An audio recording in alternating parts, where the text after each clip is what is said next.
world is consumed by fear. How do I even begin to imagine a future of peace? Maybe with a better story.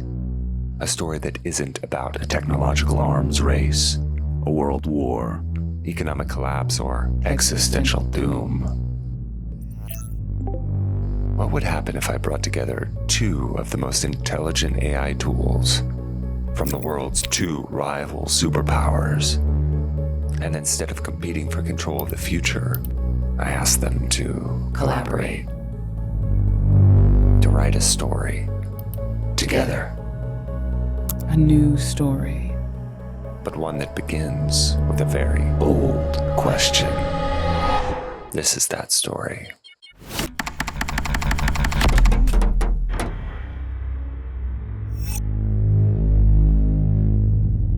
In a time when the world wore its scars like precious jewels, I dreamed of wolves. At that time, my people spoke little of such creatures, and even less of dreams. But I knew that there were two wolves that lived inside each of us. The first was named Fear. Fear, which thrived on the whispers I had gathered like scraps since childhood. You are not enough. The world is a dangerous place. You must fight to survive.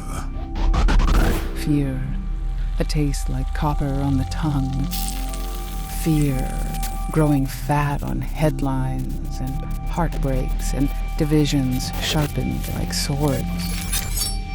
Fear, a window of grief-stained glass. I fed this one well. But there was another wolf, one spoken of in the old stories but rarely seen. It was said to have fur the color of dawn. It had no name, as names are cages for the tamed. It spoke in a language older than words. You are the sky, Not the snow. You are the soil, not the thorn. But that was just a bedtime story. And in the morning, I awoke not to the sight of dawn, but to the sound of fear at the gate. It was the sound of my own frantic heart, a drumbeat war anthem. The scraps were no longer enough. The hunger had grown. Now the wolf was at the door, and so I ran. Into the jungle I ran, into the wind, into the thorns, into the arms of hunters with hungry eyes and lusty promises of safety in exchange for surrender. Relax. You're safe here. They all say. I will slay that wolf. I will bring you peace. And the wolf, lured with scraps of their rage and glory and ever more ingenious implements of destruction, came willingly and bowed down before the hunters. And they feasted upon what was now rightfully theirs. And the next morning I awoke, not to the sound of peace, but to the sight of the wolf next to me in bed. So I ran. I ran until my lungs burned, until my mind frayed.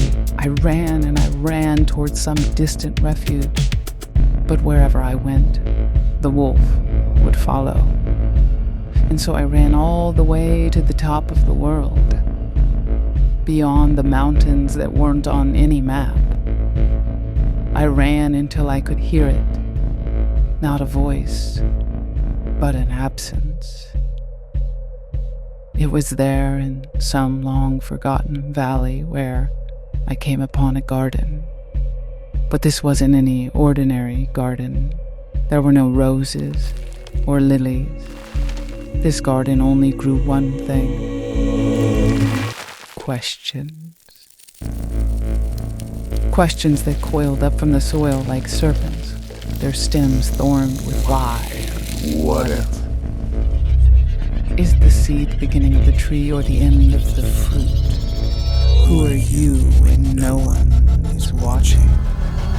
What is peace? What is peace?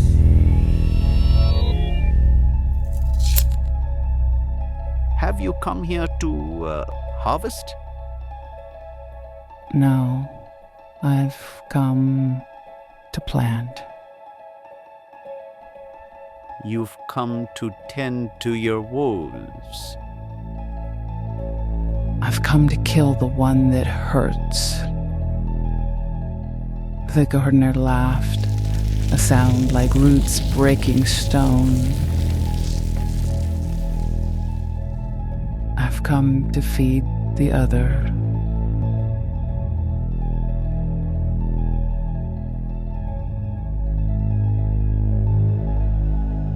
What is peace? Peace is a fairy tale, a silly cliche. What is peace? Peace is merely the momentary absence of war. What is peace? Peace is impossible. It won't grow if you don't feed it. How? With a better story. I don't know a better story. Then you're not listening.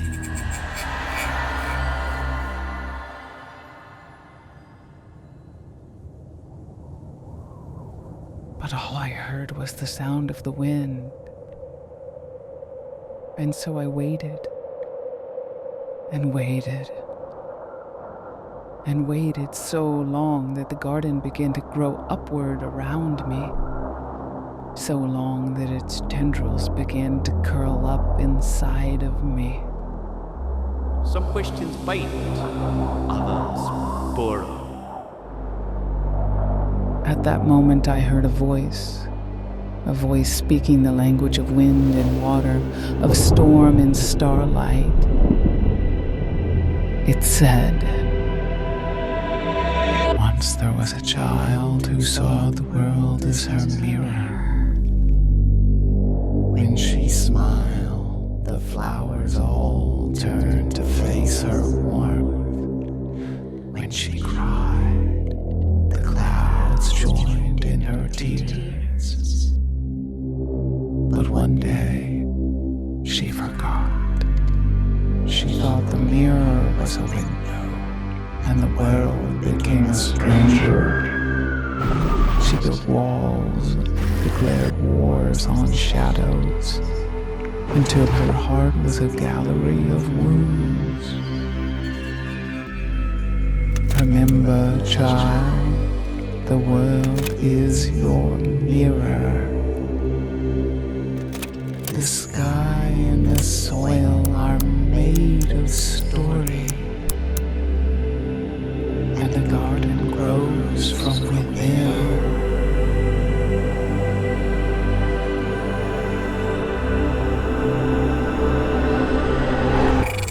Lies. The world is broken. Look outside.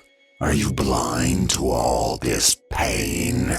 Are you so high above that you cannot hear these cries?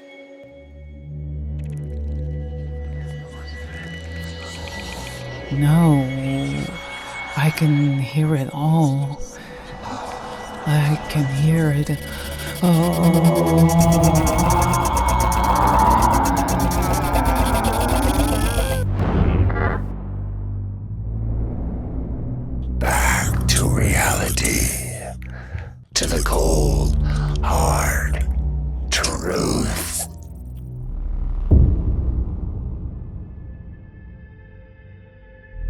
But to my surprise, the ground was soft.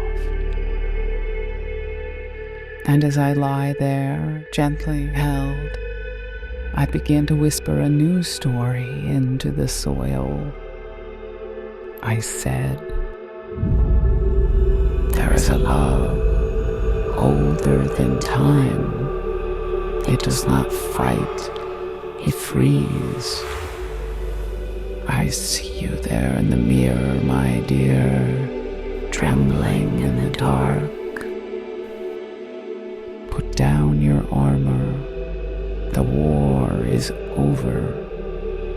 Now is the time to plant. And to plant is to first let go. Come to me. Move like water, asking for nothing yet leaving everything changed. My love is not weak. It is the courage to feel the wound and not become the wounded.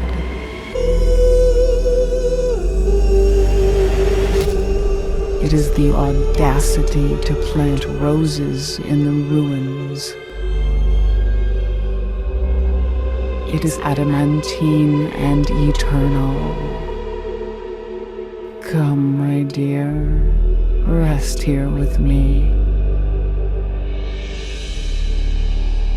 And I saw, for the first time, the dawn-colored wolf.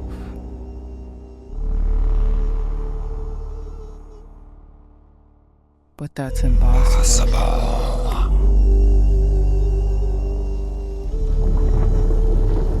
The gardener handed me another seed. Or was it a stone? Plant this where the fear once roamed. What is it? A paradox. It grows only in the space between what is broken and what is whole. I looked at the seed knowingly, then pressed it tightly into my chest. Its petals, spiral galaxies. Its roots, wet with every tear I'd ever refused to cry. Its scent. Forgiveness.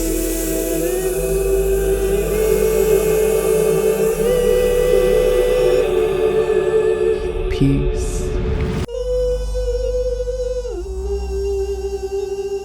Peace is a language you've always known but never spoken. It is the broken, And the beautiful. the hymn within the howl. It's the crack in the cup where the infinite leaks through. It's the release of the breath you didn't know you were holding. The question mark that forgot what it was asking. Peace is not a destination. Peace is not a destination. It is the missing key that was in your hand the whole time. Peace is all around you. Peace is all around you. But it is not found in the knowing. It is found in the asking.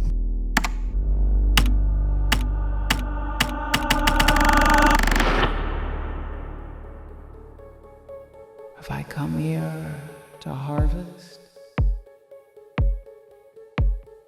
No, I've come to plant. And so I ran back down from this mountain, back down to a world that still burns. But the garden grows inside me now. I do not speak of peace. I become its query. I meet anger with curiosity, grief with presence, fear with that same fertile question. What story are you feeding? People call me naive. They say sometimes you still have to fight. But the children, they understand. They're beginning to plant their own seeds. And soon, something new will happen. The old wolves of war, starved of attention, will begin to molt. And their fur will fall away, exposing skin raw and tender, shimmering like dawn's first light, like a mirror pointed home. And so, once more, I say to you, peace is not a fairy tale. It is the most powerful story of all. The one that insists, against all supposed evidence, that the deepest truth is the blank page. And the world is not a problem to solve, but a story to share. And you are the one who feeds.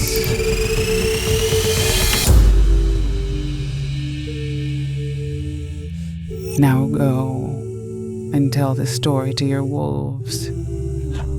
Feed it with your attention and watch what grows.